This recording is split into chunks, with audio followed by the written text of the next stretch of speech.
Hey there everybody, it's Mike DiLisio, and today I'm going to be reviewing White Runner from publisher Jelly Jelly Games. White Runner is a racing game themed around cross-country skiing, where animals are going to be racing across an icy racetrack to reach the goal first. Who will be the best cross-country skier? Will it be the rabbit? Will it be the bear? I don't know. Let's head over to the table, I'll show you how it's played, and I'll come back here and let you know my final thoughts. White Runner comes in a box that when you open it, it becomes the game board. And once everything is set up, it's going to look a little something like this. So here you see the unfolded box as the play area now. You're going to have two stacks of tiles, A tiles and B tiles. And you're going to seed the board with the tiles in the appropriate spaces after you've shuffled them up. It'll look something like this. All right, here's the board all seeded with the A and B tiles. All of the difficult terrain spots are going to have an acorn next to them. And then players are going to select a character. There are 4 different characters in the game. It's up to a 4-player game, and they're going to take the corresponding player board, put a cube in the 0 spot. They will get an acorn to start with. They're going to also get a hand of cards, and these cards are the same for all of the different players. They'll take a corresponding character token as well. White Runner is a racing game based around cross-country skiing, where all of the racers are trying to be the first to get to the goal spot there.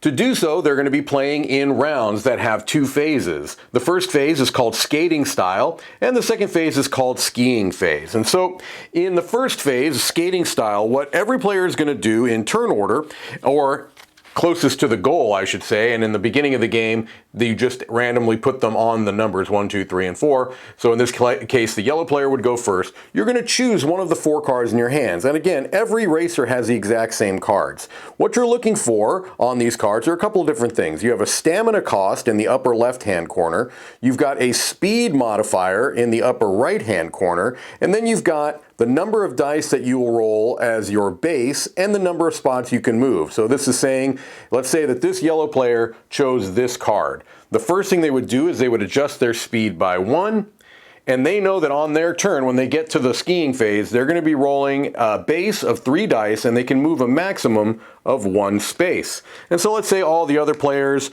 are going to choose 1 too. At the beginning of the game, you cannot choose this card because it has a -1 speed modifier, and everyone starts on 0. You can never go below 0, so no one would choose this 3 card on their first turn. Maybe the blue player does this, they don't adjust their cube. The red player does this, they do adjust their cube by 1, and then the green player does this, and they adjust their cube by 2.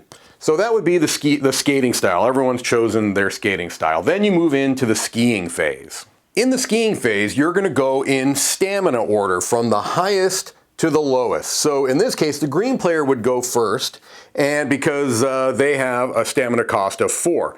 They move their cube forward 2, but it shows no dice. So as a base, this card would not allow you to roll any dice. However, if you look at the player board, since it moved 2, it shows a +1 die here. So they would be able to roll 1 die. The other thing they could do is they could flip over this acorn token, and that would allow them to maybe have another dice. So maybe they would go ahead and they would roll those 2 dice. They got a 5 and a 4, which is a total of 9. So now what they're going to do is they can only move 1 space, as you see here, and they have to look at the space that is the first one that they come to, which is a 7. Did they roll a 7 or higher? They did, so they would go ahead and move onto that space. The blue player would go next. They didn't adjust their cube. They have a base of 3 dice that they'll roll, and they can move up to 2 spots. So let's say that they go ahead and do that. They roll a total of, it was going all over the place, 9. All right, so what they're going to do is they're not going to look at the space that already has a racer on it. They're going to look at the next space.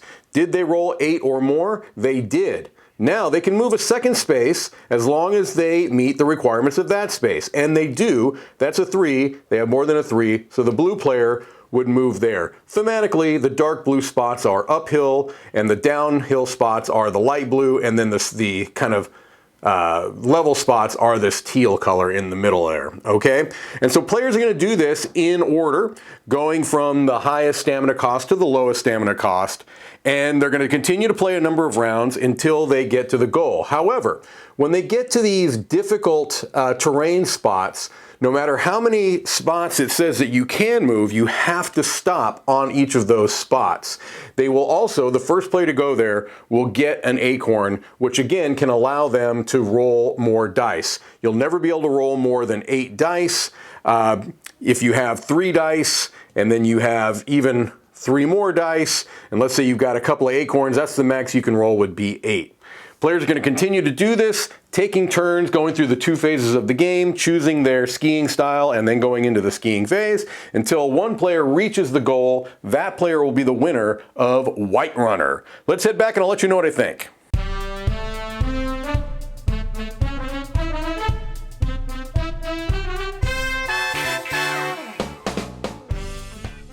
All right, so there you have Whiterunner, a very simple family weight racing game with a very cute theme and an adorable look.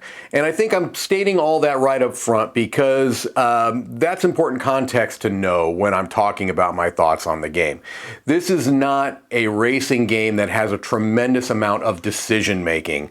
Really, the only decisions that you're making in the game are what is the best card that I should choose for this turn? Beyond that, you're grabbing some dice, rolling them, and hoping to get the numbers that you need to progress on the track. And so a pretty narrow decision space in the game, very narrow actually. You're just choosing a card, rolling some dice.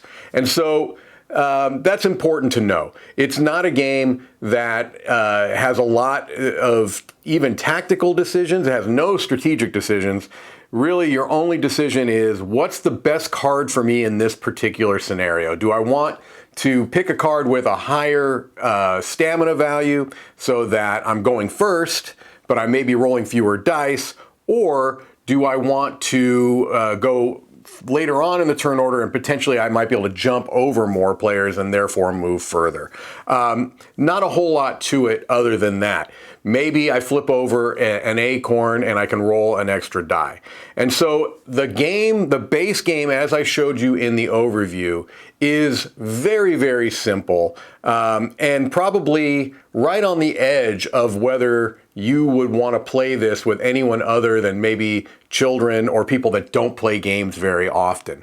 One thing that I did not show in the overview, but I'll show you now, is that you can choose to play, you flip the board to the opposite side, and then each player is going to have a unique player power. Nothing that's like huge, nothing terribly asymmetrical, but like for example, this rabbit, you could flip 2 acorns to add +3 to your speed cube. All right, so little things like that. And I do think that that adds a little bit of an element to the game beyond what you see in the base game. And so if you're playing with anything other than children, I highly recommend playing with the advanced, so to speak, player boards because it does add a little bit extra.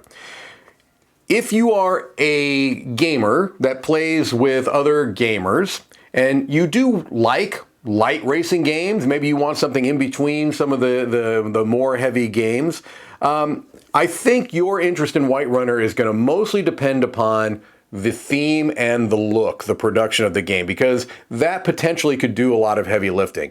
The production is great. I mean, I like the box as the board. I know some people don't always love that, but I feel like if you do the reverse bends a little bit, the board lays perfectly flat. I've never had an issue with that in the game usability-wise. The cardboard, very thick, nice quality, nice wooden dice. Love the screen printed meeples. I think the art is charming and cute. It's pretty minimalistic, so your mileage may vary on that. But that is going to have to do, I think, a fair amount of heavy lifting if you are looking for this as a game to play with some bigger game, so to speak. And so overall, I think Whiterunner is a fine game. I think that it's very adorable. It's going to have table appeal, but I can't quite recommend it as a racing game. I think it's just a little bit too slight, even on the advanced side of the boards. But again, that gets it a little closer. So I'm going to be giving White Runner a 6. Again, it's not a bad game. And if you are looking to have a racing game that can play a wide range of skill levels, a wide range of ages, if you want to be able to play a game with children, adults, perhaps people that are not big game players, I think you could teach this game to anybody. It's not a complex game at all. And so maybe that fills a niche that you're looking for. But just as a race game in this genre that has some pretty popular titles, I can't quite give this the recommendation, although it is charming looking and it's a perfectly fine game. All right, that's going to do it for me. This is Mike DiLisio. I'll see you on the next one.